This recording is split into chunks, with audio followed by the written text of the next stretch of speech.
Hey, thanks for watching Numbskull News. And today I'm going to get back into this Super League talk. I know most people are ignoring it or thinking about other things that are going on. You know, what the Big 12 is going to expand with, Florida State, Clemson. You know, what the Big 10 and the SEC are going to do. And I'm here to tell you, does it matter? Of course it matters. But this thing that Ross Dillinger put out there with plenty of quotes from Greg Sankey. Like I said before, it shook the hell out of me. I was not a believer in the Super League until they started talking $200 million per school. And if you look at what the NFL makes, which is $400 million per team, you tell me this NFL Light, this Super League, wouldn't be worth half that? Of course it would be. Maybe even a little above half, but there's some clarification I need to make. I had a lot of great comments on that video, and you know I always appreciate comments. So you want to comment, I'm all for it. Even if you want to be a snide punk, or you're being respectful, whatever, it's cool. I love the comments. So first off, on this clarification. This is going to be a football league only, which means Alabama, Georgia, Texas, OU, Washington, Oregon, whoever, all the big names, Ohio State, the Buckeyes, Michigan, all these people that are going to go to this Super League, it's only their football programs that are going to go. Not the basketball, not the Olympic sports, not the baseball, the softball, none of that. They are not going to leave the conference. All right, so SEC teams will stay SEC teams. Big Ten teams will stay Big Ten teams. Everything stays except for the football. That's going to split off. Now, what this split off entails is that these are not going to be programs in a university governed by an athletic director. That is going to go away. These are going to be pro teams. This new Super League, this NFL Light, is going to be exactly that. It's going to be a professional football league. All right, like the USFL, like the XFL. The only difference is this one actually has a chance to succeed where those have failed because there's already built-in fans, millions of them. These are already big-time brands in these schools with huge corporate backing. Everything is there. This is why you have some of the biggest and brightest people in the business of sports working on kicking this thing off. They already have billions and billions of dollars worth of private equity ready to go on the launching pad to pay these schools, not the schools, these programs, hundreds of millions of dollars annually, just for one sport, not the whole athletic department, just for one program, guys. That's what this is about. You may be confused on how that will work. Now look, each one of these teams are going to still play where they currently do. On campus, close to campus, wherever. And they're still going to have their same name, all right? It's going to be the Alabama Crimson Tide. It's going to be the Texas Longhorns. It's going to be the Ohio State Buckeyes. That's not going to change. The club names aren't going to change. And their location isn't going to change. And you're like, well, hold on. I understand, right? Like, how can you...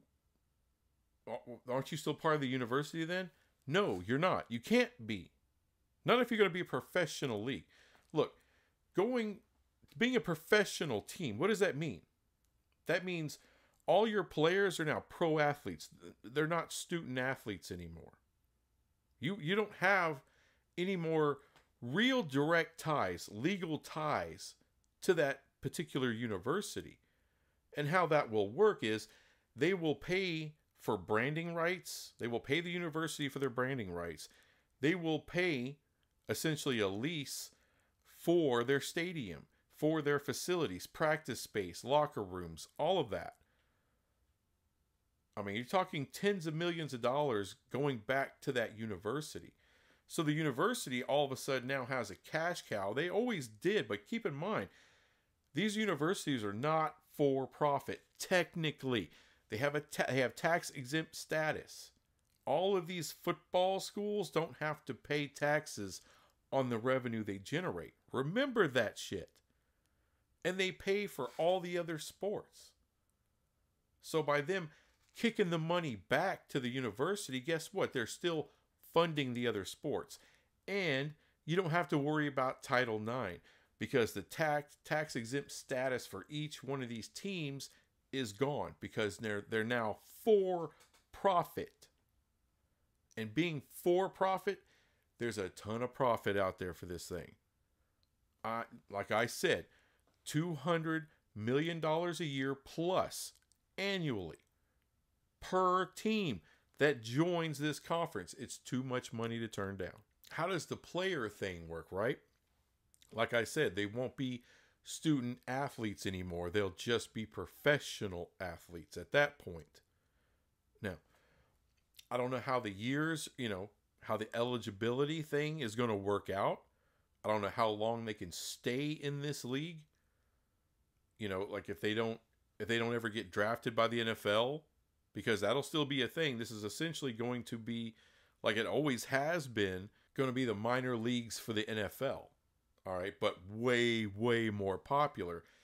And by the way, the rest of college football, it'll stay intact. Your Big 12, whatever the rebuilt ACC looks like, whatever the rebuilt Pac-2 or Pac whatever that looks like. Hell, the Big 10 and the SEC will stay intact. All right, they're going to have newer media contracts that are going to pay them far less than what they're used to, what they're accustomed to, because all their big brand football teams are gone. But they'll still exist. And those universities that their football teams go to this new Super League, they will still be a part of it. But how it'll work for the players, okay, and this is just my guess, my speculation on it, but if they want to attend the university, let's say, your Alabama gets a quarterback, they sign him to $2 million a year to play football for the Alabama Crimson Tide in this new Super League. And let's say this young man says, hey, I'm still kind of interested in getting my college degree. I'd like to go to Alabama. Well, then the club would just say, okay, we'll pay your tuition costs to go to school. But, you can't, it can't interfere with your play. All right, you can go in the off season, summer school, whatever, but you're going to have to take a lot less classes during the football year. You can work that out. That's not a problem. They won't have scholarship athletes anymore. You have to cut the ties to the university. That's a part of it. So no more scholarships, but what they will do, they'll just put it into your contract. Now, all these teams will they'll have a salary cap like the NFL. Just look at how the NFL runs. That's the base model for this new league. That's what they're going to do. For profit. Okay. Pretty much all your 5-star athletes are going to go to this league. I can't imagine one that doesn't, because they're going to get paid. Even if it's a league minimum, it'll be a lot of money. All right. It'll still be probably 6 figures a year just to be your third stringer. You know what I'm saying? It's a lot of money. The teams will pay your tuition. The tuition won't count against the salary cap. That's how they'll work that out. So, hey, you want to go to school? You can. If you don't want to go to school, don't have to. You don't have to. They're professionals, which means they're not living in a dorm. They're not living on campus. What they'll do is they'll rent an apartment, 1-bedroom, efficiency, whatever, because they're going to be making plenty of money. This is now going to be their career for the foreseeable, for the next however many years they're allowed to stay in the league until they can get to the NFL. Or if they never get to the NFL, then they can still get their college paid for. So that stuff works out. And yes, even Notre Dame will join this thing. You're talking $200 million, y'all. As the $1 million man Ted DiBiase once said, everybody has their price. that will include Notre Dame. They have a price. This new league will meet it. Also, people worried about antitrust. Well, when you split off from the university, become a pro team in a pro league, all right, there's no more antitrust at that point. Because the rest of the school, the rest of your athletic department stays with the university. The only thing that's going to be severed off is football. So there's no antitrust there. There's no Title IX implications. There's none of that. Because now you're paying taxes. What are you paying for? You're paying to be left the hell alone. That's what you're paying for. Now, let's get to the money. I already talked about $200 million per team, possibly over that. How do you get to that money? This has got to be very, very exclusive. The Big Ten, look at it. It's not exclusive. Purdue, Rutgers, Northwestern, go on and on. The SEC, Kentucky, Arkansas. But, your Vanderbilts and that, people like that, people talk to me about, well, there will be a Super League. It's the SEC and the Big Ten. They'll join up and create a 48-team Super League. That ain't worth $200 million per school, per year. That ain't worth that. And they're not going to do that. I'm sorry. They're not going to do that. It's only the 24 is what I have. 24 teams seems about right. Now, I know what you're saying. Oh, come on. It should be like 62, maybe 48, maybe 32, maybe 30. No. It's going to be 20. It's going to be a lower number at the start. Look at the NFL. The NFL, when it started, was 14 teams in 1920. And it took them till 2002 to get to 32 teams. I mean, do the math on that. That's 82 years it took for the expansion of the NFL. Now, this is going to start off, way ahead of where the NFL started off, because you have built-in fan bases that span generations, over a century in a lot of these schools. So they're going to be fine as far as viewership goes. But as far as the money that's being divided amongst the teams, there's a set price they're going to want. And this is why they're going private equity. This is why they're bringing private equity money in. Is soon, because right off the bat, it's going to be successful, but it has room to grow and grow a lot. So you have to be careful about how much you're throwing in, because look, the people that are putting this thing together, there's only so much money. So they're only going to bring in so many teams, the very biggest teams. And a lot of these teams, they're going to want, their partner, their rival.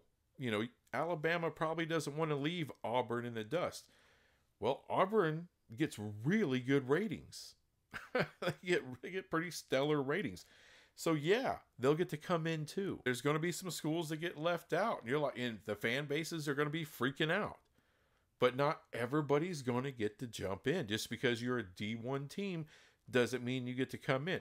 Just because right now you're a Power 4 team, an autonomous, a school in an autonomous conference, doesn't mean you get to come in.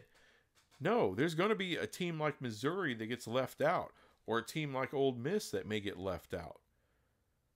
Just depending on how it falls. I'm saying about 24 pretty much includes the biggest and, right on the edges of cusp, I would say, of not being in. That's the exclusivity that you're going to need to make this thing as profitable as possible and be able to distribute as much money as possible to each school, just to get them to get in this thing. And I keep saying school because I'm used to saying school. It's program. In order to split that thing off, you're going to have to guarantee a shit ton of money. And I do mean a shit ton of money from the jump. The private equity can do it, but they can't do it for 62 teams. Hell, they can't do it for, I don't think they're even willing to do it for 32. 24 will probably be your max. And look, as this thing gets profitable and more profitable, there will be future expansion. there's teams right there on the chopping block, right there on the edge. Like I said, like a Missouri or an Arkansas or a Utah that might just barely miss the cut. They can expand with later on. At Iowa, for instance, may not make the cut initially, but 3, 4, 5, 6 years down the road, they could expand with Iowa. If Iowa is interested in getting in there with their football program, going pro, because it's kind of a brilliant model because you have all these other teams and then you can see who rises, after the departure of these big time programs and see who's a draw. See, okay, here it is. As we go and get more and more profitable, let's see what you guys do.